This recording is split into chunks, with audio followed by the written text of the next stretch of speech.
iPhone 11 Pro. Pas pertama kali masuk di Indonesia tuh punya harga yang mahal banget di 18,5 juta.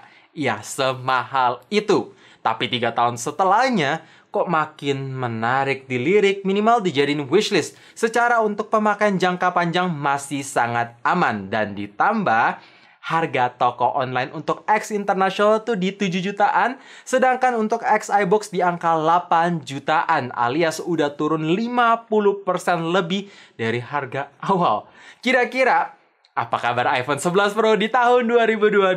Apakah ada hal yang masih bikin HP ini menarik? Dan hal apa aja sih yang bikin kalian harus antisipasi sebelum membeli HP yang satu ini?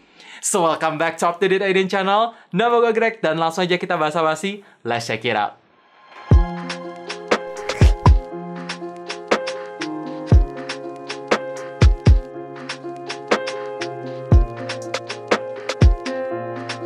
Satu hal yang selalu bikin gue naksir sama iPhone versi Pro selain punya kesan yang lebih mewah, ada di bagian layarnya juga. Karena nggak terlalu besar kayak iPhone 11 biasa, dan nggak kekecilan kayak iPhone versi mini.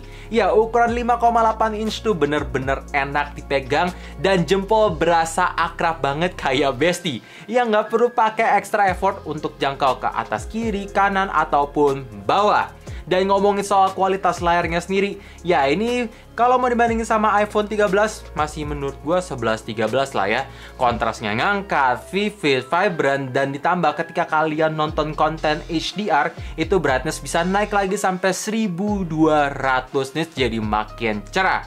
Tentu, untuk fitur-fitur layarnya kayak True Tone Display, Night Shift, dan Haptic Touch masih tersedia. Dan kalau misalkan kita ngomongin soal kualitas layar ketajaman Super Retina XDR displaynya juga masih oke banget. Pixelnya rapat alias tajam. Pas iPhone 11 series pertama kali launching, gue beli yang versi non-Pro. Jadi pas pertama kali gue pegang HP ini yang versi Pro, wah, ini feelsnya jauh lebih premium dikarenakan framingnya menggunakan stainless steel mengkilat dan belakangnya itu punya finishing frosted glass plus kombinasi warna midnight green. Fix, ini warna terbaik yang ada di iPhone 11 series. No debat. Bahkan menurut gua warna midnight green di iPhone 11 Pro itu jauh lebih bagus ketimbang Alpine Green di iPhone 13 Pro. Tuh menurut gua. Kalau misalkan kalian nggak setuju, ya tinggal komen aja ya.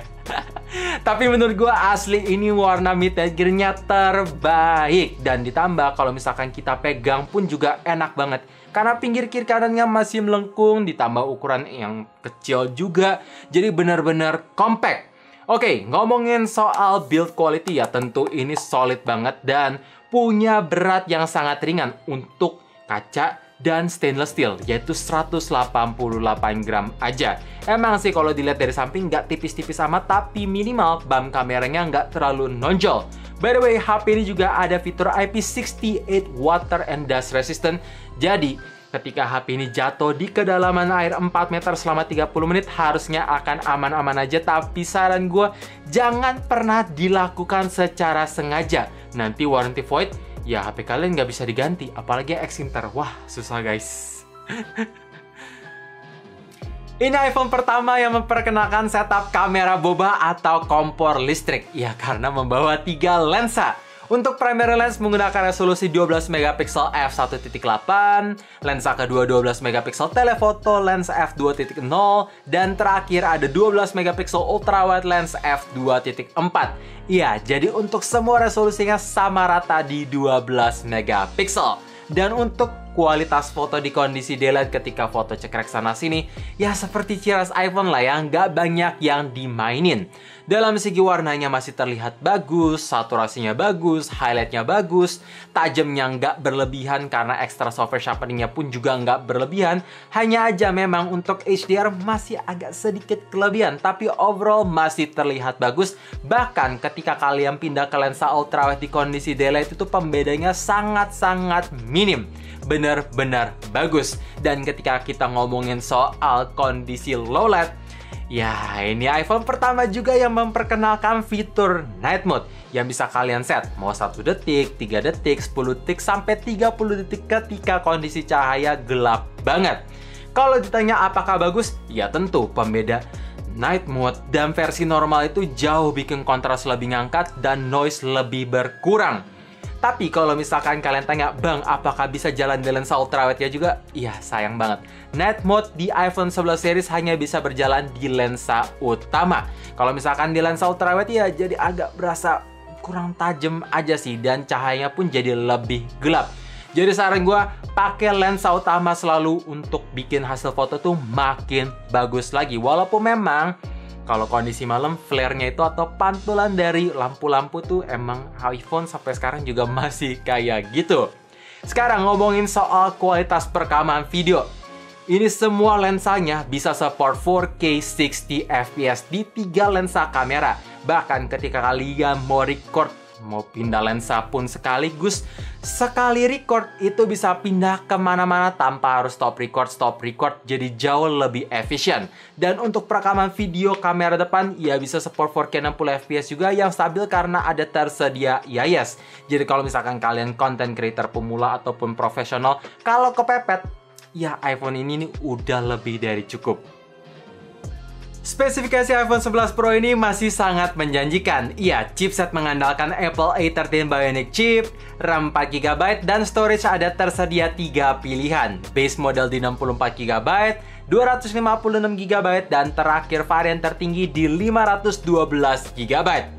Untuk performa, ya pendapat gue masih sama kayak pas kita bahas iPhone SE 2020. Karena kedua HP tersebut menggunakan chipset yang sama.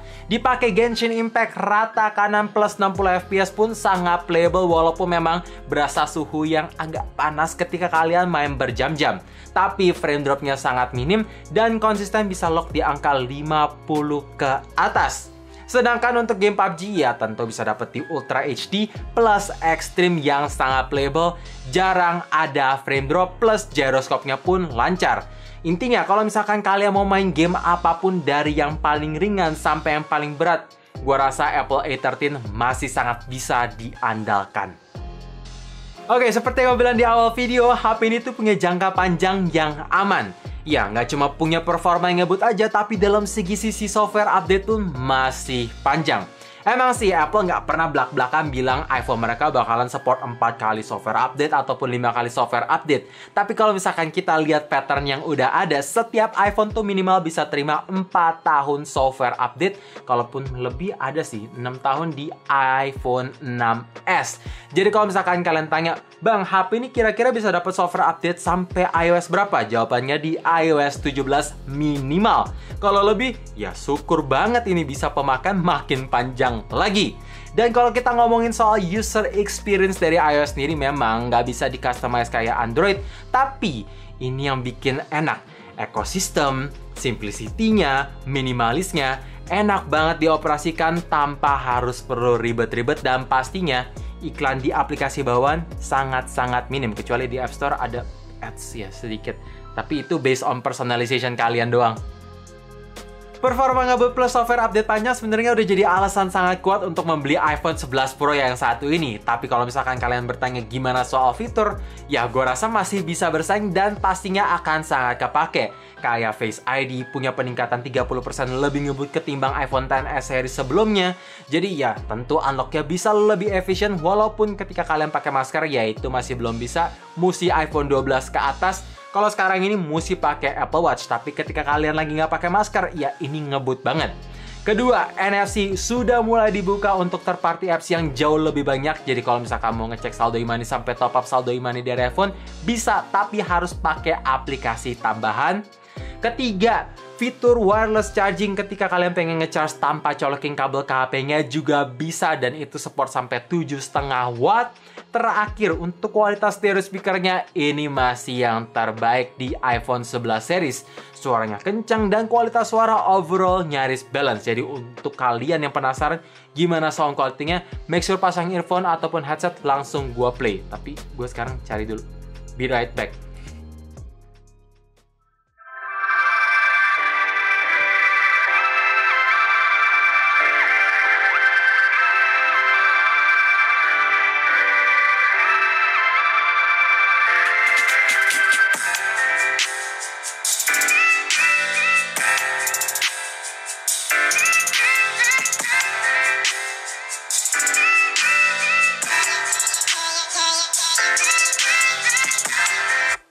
Ya, kayak gitu. Oke guys, gue udah ngomongin yang bagus-bagusnya dulu. Minimal 6 hal tadi bisa menjadi alasan sangat kuat untuk membeli iPhone 11 Pro di tahun 2022. Tapi buat kalian yang mau beli, kira-kira pertimbangan apa aja sih yang harus kalian ketahui? Karena kan nanti kalau nyesel berabe juga. 7 juta masih lumayan mahal loh. Jadi make sure kalian nonton sampai habis dan langsung kita bahas hal pertama. Seperti yang tadi udah gue bahas di bagian performance, HP ini punya 3 varian internal storage. Ada yang 64GB, 256GB, dan 512GB. Alias varian terendahnya itu ada di 64GB yang sangat-sangat kurang untuk pemakaian tahun ini.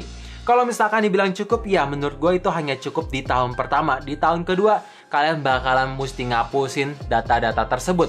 Secara aplikasi itu akan nyimpen cache dan data dari dalamnya sendiri. Di iOS, kita nggak bisa clear cache kayak di Android.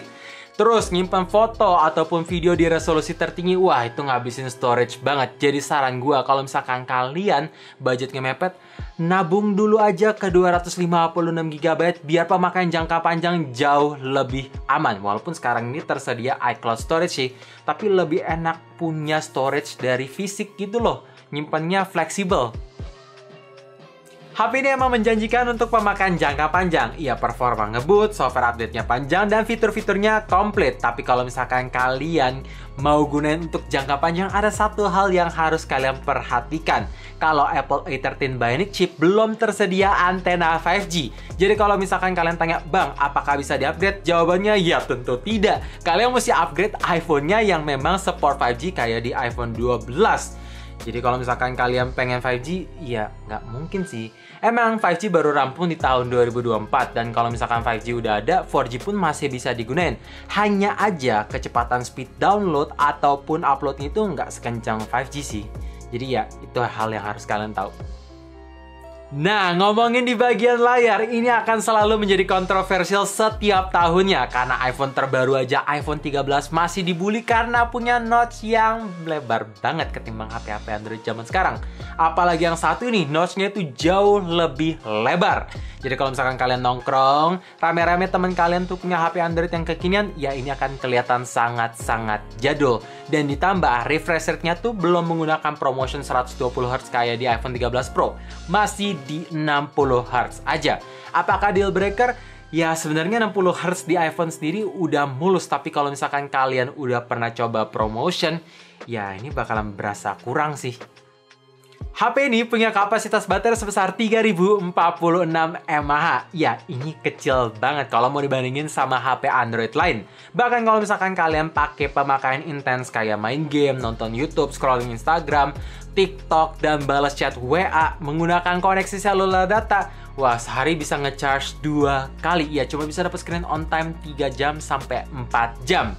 Tapi kalau misalkan kalian pakai pemakaian yang santai kayak nonton YouTube, Netflix, scrolling Instagram sesekali, dan balas chat WA menggunakan koneksi WiFi, bisalah bertahan dari pagi sampai malam jam 7-8an lah ya. Jadi nggak bener-bener seharian. Tapi kalau misalkan pas kalian keluar ya, baterainya nggak perlu sering-sering ngecharge. Jadi saran gue, kalau misalkan kalian adalah heavy user, bawa powerbank kemana-mana biar aman. So guys, kita kembali ke pertanyaan di awal. Apa kabar iPhone 11 Pro di tahun 2022? Apakah masih layak dibeli? Jawaban dari gue, ya tentu ini masih sangat layak dibeli. Baik keadaan X Inter ataupun X iBox, harganya udah turun 50% lebih murah. Jadi iPhone 11 Pro adalah iPhone Pro termurah yang bisa kalian temuin saat ini sampai pas video ini dibuat. Secara ya iPhone XS juga nggak ada versi Pro-nya juga sih. Jadi ya ini sangat worth it kalau misalkan kalian nggak perlu 5G. So thank you for watching. Jangan lupa like dan subscribe channel ini sekaligus komen. Next kita harus bahas HP apa kabar apalagi. Seperti biasa tinggal komen. And as always, stay safe, stay healthy, dan stay updated with up to date.